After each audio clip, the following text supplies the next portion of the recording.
So imagine you just bought this um, sprawling, historic mansion. I mean, it is absolutely gorgeous. Oh, I'm jealous already. Right. You love the architecture, the location is perfect, but the plumbing is just a total unmitigated disaster. Yeah, as it always is with those old places. Exactly. The pipes are ancient, nobody has the original blueprints anywhere, and every time you turn on the kitchen sink, a radiator up in the attic makes this terrifying hissing sound. That is definitely not a sound you want to hear. No, definitely not. So you know you need to modernize it. Now, for decades, the only way to fix a mansion like that was to hire a globally recognized, gigantic construction crew. Right, because it's a massive job. Yeah, and you're paying hundreds of workers just to, like, knock on the walls, rip up the floorboards, and manually trace every single pipe by hand just to see where the water goes. Which is an incredibly disruptive process, not to mention intensely manual and just, shockingly expensive before you even replace a single pipe. All right, it's a nightmare. But today, we are looking at a completely different approach. What if, instead of an army of workers wielding sledgehammers, you could hire a tiny elite crew of, say, 5 people? Okay, I'm listening. But those 5 people show up with a high-tech X-ray scanner that maps every pipe, every wire, and every structural flaw in the entire mansion instantly without breaking a single wall. Who are you going to hire? I mean, obviously the 5 people with the scanner. And, well, that is the exact dilemma facing the biggest companies in the world right now, and it is entirely upending the technology sector. Welcome to this deep dive. Today, we are bringing you a fascinating exploration of a major shift happening in the enterprise tech world. It really is a massive paradigm shift. It is. Our mission today is to break down a June 15th, 2026 article by Suyash Sumaru from Codiora. We're going to look at how smaller, boutique tech firms are suddenly beating giant multinational tech conglomerates at their own game. Specifically when it comes to upgrading the oldest, most critical technologies on the planet. It is a remarkable transition because if we look at high-stakes industries, banking, healthcare, manufacturing, these are organizations running on decades-old legacy systems, largely built on COBOL. Which is terrifying when you think about it. Right. And for a long time, modernizing those systems was entirely a labor-driven market. It was all about brute force and headcount. But what we are seeing now, and what this article outlines so clearly, is the transition to an intelligence-driven market. We are basically watching efficiency completely outperform scale. Precisely. Okay, let's unpack this because for those of you listening who aren't, software historians, we need to talk about COBOL for a second. Oh, COBOL! Yeah, COBOL is a programming language that predates the moon landing. I mean, it is incredibly old, yet it powers something like 80% of all in-person financial transactions today. It's everywhere. It really is. Think about the apps on your phone right now. You check your bank balance, the interface is sleek and modern, but that interface is hiding a terrifyingly fragile legacy backbone. Yeah, a backbone that was written before most of us were born. Exactly. And the people who originally wrote that backbone are literally in their 70s and 80s now. Right. They are retiring, and they are taking the knowledge of how those systems work with them. And that creates a very specific kind of panic in corporate boardrooms. I can imagine. So to really understand how these small boutique firms are suddenly winning the contracts to fix this, we first have to understand why those massive construction crews like the large system integrators, the global behemoths, why they dominated this space for so long. Yeah, because they didn't just win by accident for the last 30 years. Right. And more importantly, we need to look at where their armor is starting to crack. Well, they won historically because their structural strengths perfectly aligned with what enterprise buyers wanted at the time, especially in highly regulated industries where the tolerance for risk is, virtually zero. So it's a safety thing. Exactly. When you are a global system integrator, your biggest selling point is your bench. They have incredibly deep benches of specialized talent. Like an army of engineers waiting in the wings. Right. If a hospital network suddenly realizes they need 50 engineers who understand a specific, undocumented 40-year-old mainframe system, a giant firm can assemble that team on demand and say, they start Monday. Wow. And buyers naturally gravitated toward the companies that could just, throw a sheer mass of humanity at the complexity. Because these legacy environments are the exact opposite of standardized. Yeah, if you've ever worked at a major bank or an insurance company, you know exactly what I mean. They are full of custom logic, strange regulatory adaptations that someone coded as a quick fix back in, 1998, and bizarre dependencies that nobody ever bothered to document. It's an absolute labyrinth. Yeah. And alongside that deep talent pool, these global titans brought established methodologies. They have frameworks refined across hundreds of projects over decades. Right, lots of rules and processes. Exactly. They offer clearly defined phases, governance models, and strict reporting structures. And for an enterprise buyer, all of that process creates a deep psychological comfort. It feels safe. Yes, it gives the perception of control in what is inherently a very unpredictable, chaotic modernization effort. Right. Let's talk about the corporate psychology of this for a second. If you are listening to this and you work in a corporate environment, you know all about the CYA move. Cover your assets. Exactly. Cover your assets. If you are the chief information officer or the chief risk officer at a sprawling bank, choosing a globally recognized multinational firm is basically an insurance policy for your own career. Oh, 100%. If the modernization project fails or goes wildly over budget, you can point to the giant logo on the contract and say, hey, I hired the biggest, safest firm in the world. Nobody ever got fired for hiring the giant integrator. Right. Scale basically became the primary proxy for capability. But, and this is the big but, that proxy is exactly where the structural weaknesses are hiding, right? Yes. The scale gives the illusion of safety, but it actually introduces profound inefficiencies. When large firms tackle these incredibly old systems, a significant portion of the work is still highly manual. Wait, still manual? Really? Oh, absolutely. You have sprawling teams of offshore engineers literally going line by line through decades-old code to analyze it, to try and document it, and to manually map out the dependencies. Okay, let's unpack this. If these big firms are throwing armies of offshore engineers at undocumented 40-year-old COBOL systems, aren't they basically just creating an incredibly expensive game of telephone? That is a great way to put it, actually. I mean, if you have 50 different people manually interpreting ancient fragmented code, doesn't throwing more people at a complex problem just create more confusion? What's fascinating here is that the exact factor that made large firms so dominant, their sheer scale, is now the very thing introducing friction across cost, speed, and quality. Because humans are messy. Exactly. When humans read code line by line, it is agonizingly slow. But worse than that, it introduces extreme variability. Meaning what, exactly? Meaning engineer A might look at a piece of custom logic from 1992 and interpret it entirely differently than engineer B. I see. Right. And when you compound that variability across a siloed team of 50 or 100 people, you get highly inconsistent knowledge transfer. The knowledge gets fragmented across the team. So you're basically paying millions for miscommunication. Pretty much. You end up with endless rework, delays, and these multi-million-dollar price tags with payback periods that stretch out for years. And with all those people comes a gigantic layer cake of management. You have multiple layers of governance, approvals, and coordination mechanisms. So many meetings. Yeah. Every single decision takes longer. We've all been on those corporate projects where it takes 3 weeks and 4 committee meetings just to get approval to change the color of a button on a website. Oh, yeah. Painfully familiar. Now imagine dealing with that level of bureaucracy while trying to reverse engineer software from 1985. It's nearly impossible. Right. If you uncover a new requirement hidden deep in the old code, getting the whole team to pivot is like trying to turn a cruise ship in a canal. The friction is becoming glaring. Which is driving a fundamental vibe shift in the enterprise buying market. The buyers are finally getting fed up. Yes.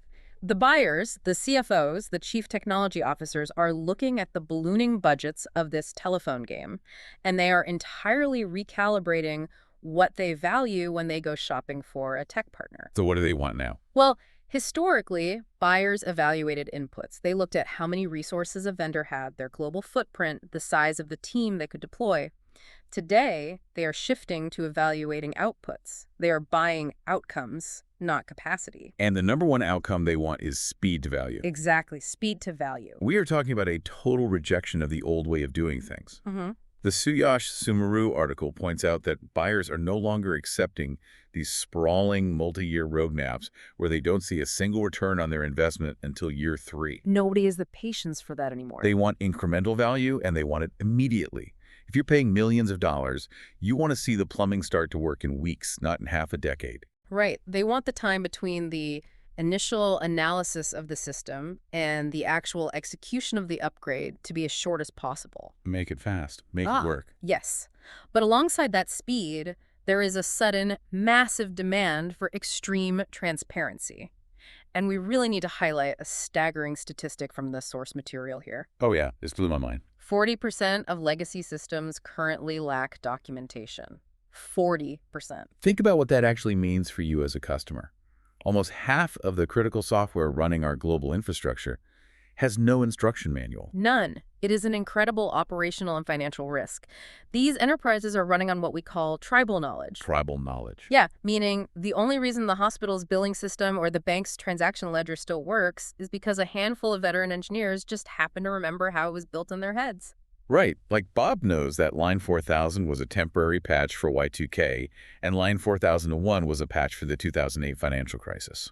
And if Bob decides to retire and move to Florida, the bank literally doesn't know how to fix its own software. And that is a terrifying prospect for a CFO. It has to be. So buyers are demanding real-time insights and clear documentation. But I want to push back on this a bit. Sure, go ahead.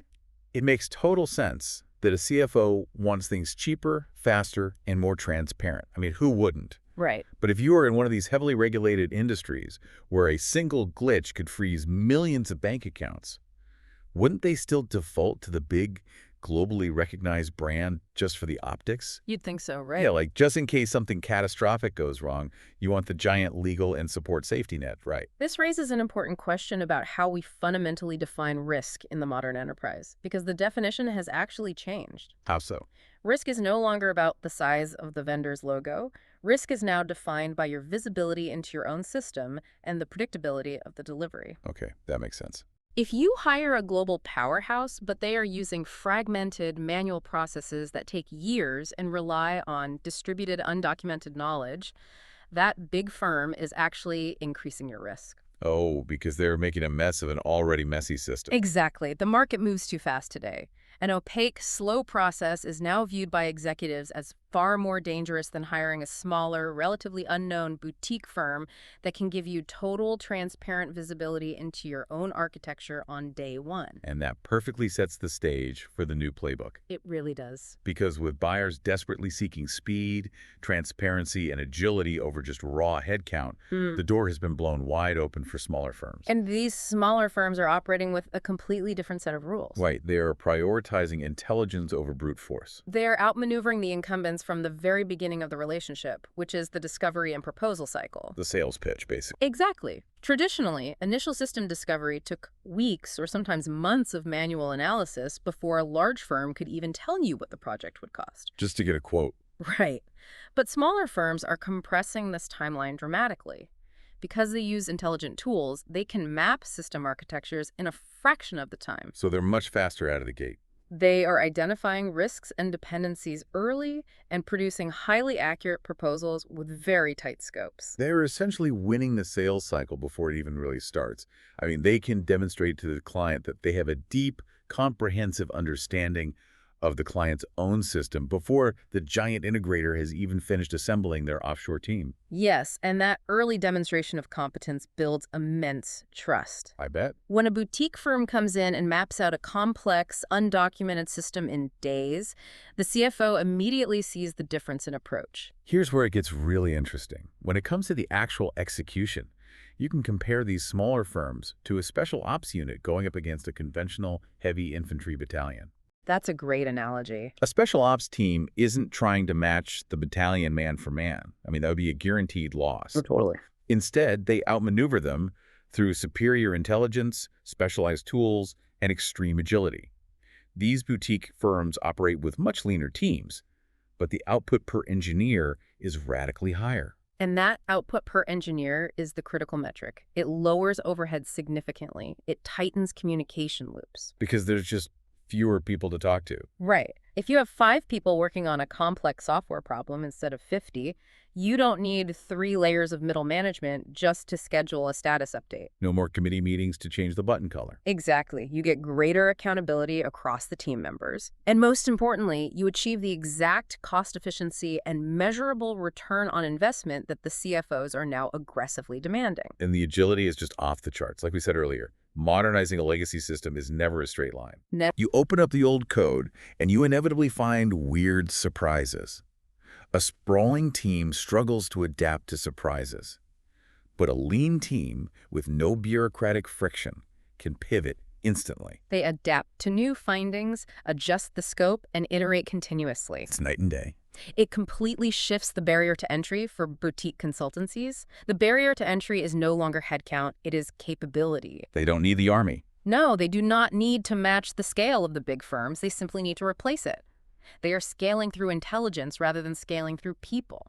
But, I keep coming back to the mechanism here. How? Well, How exactly does a tiny special ops team of 5 engineers analyze millions of lines of decades-old, completely undocumented COBOL faster than an army of 50 engineers working around the clock? that's the million-dollar question. To me, it sounds like asking a human to read a dead language without a Rosetta Stone.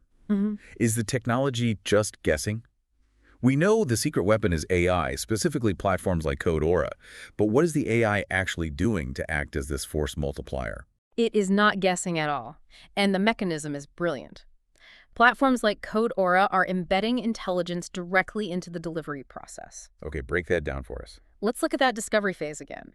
Instead of manual reading, the AI automates the understanding of the legacy systems through advanced pattern recognition. So it's reading the code for them. Better than that, the AI doesn't just read the code like a book, it traces the data.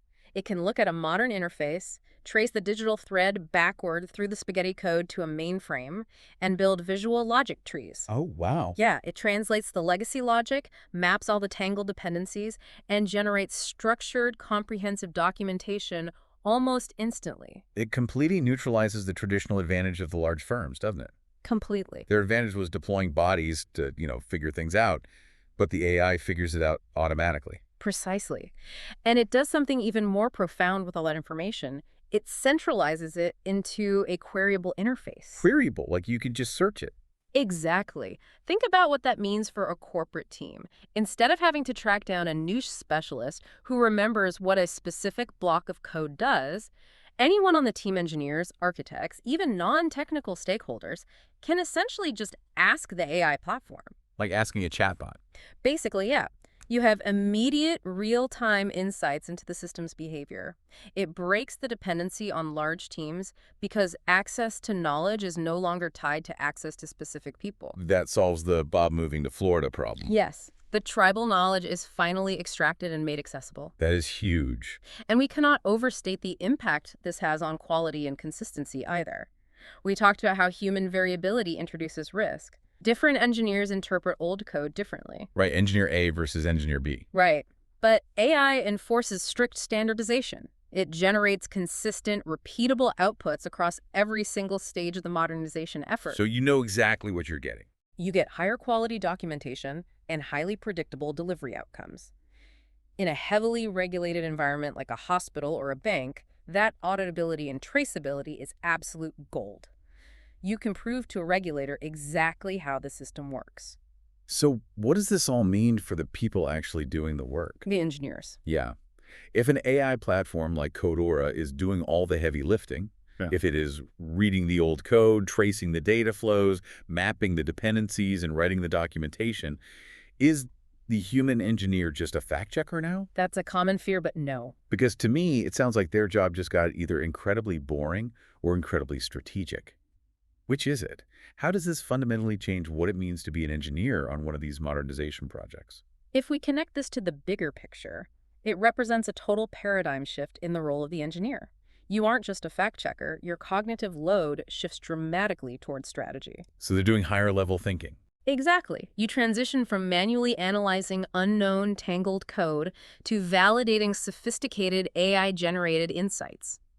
You go from manually typing out endless documentation to refining structured outputs that the AI That provides. sounds way better, honestly. It is. Instead of spending your days navigating the dark corners of an unknown system, you are operating with immediate AI-provided context. Your strategic value skyrockets. You're spending your time designing the future state of the system rather than just trying to decipher the past state. Exactly. And that is why productivity per engineer has become the new defining metric of the entire industry. Output over inputs. Right. It is about how much value each team member can deliver, rather than simply how large the team is. The leverage has completely flipped. which gives the small firms the edge. It allows these small boutique consultancies to enter the highest stakes modernization deals without being at a disadvantage. They can lower costs, reduce risk, increase visibility, and move faster. And enterprise buyers are recognizing this. They're sitting in boardrooms asking the pragmatic questions. Can this vendor help us move faster? Can they give us better visibility into our own systems? And they want vendors who say yes to both. Right. When a smaller firm answers yes and backs it up with an AI-enabled delivery model, they aren't just a viable alternative anymore. They become the preferred option. The rules that govern vendor selection for decades have been entirely rewritten. It is a market that now actively rewards efficiency over scale and clarity over complexity. Which is a huge win for everyone involved, honestly. It's an incredible shift. So, to wrap this all up for you listening, legacy modernization is no longer a game of who can gather the most people in a room to stare at ancient software. Those days are over. They really are. It is permanently transitioned into a test of who can extract the absolute most value from every single person involved using AI-driven intelligence. The AI is the ultimate force multiplier here. Exactly. The Goliaths aren't winning by default anymore because the Davids figured out how to automate the slingshot. They traded brute force for systemic intelligence. And that leaves us with one final kind of mind-bending thought to mull over. Oh, I like these. We've spent this whole time talking about software, right? But think about the bigger implications. If we can use AI platforms like Codora to instantly X-ray, decode, and flawlessly map out 40-year-old, totally fragmented software systems that humans have completely forgotten how to read. Which we are doing right now. Right. What happens when we turn this intelligence-driven approach toward outdated corporate structures themselves? Oh, wow. That's a thought. Could an AI map out the invisible office politics? Could it highlight that the 5 layers of middle management are actually a bottleneck, just like a broken piece of code?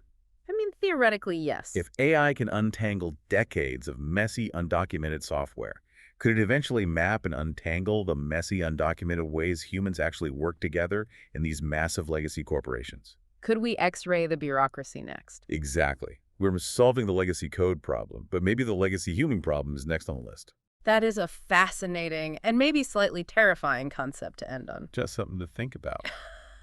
Thanks for joining us on this deep dive. We'll catch you next time.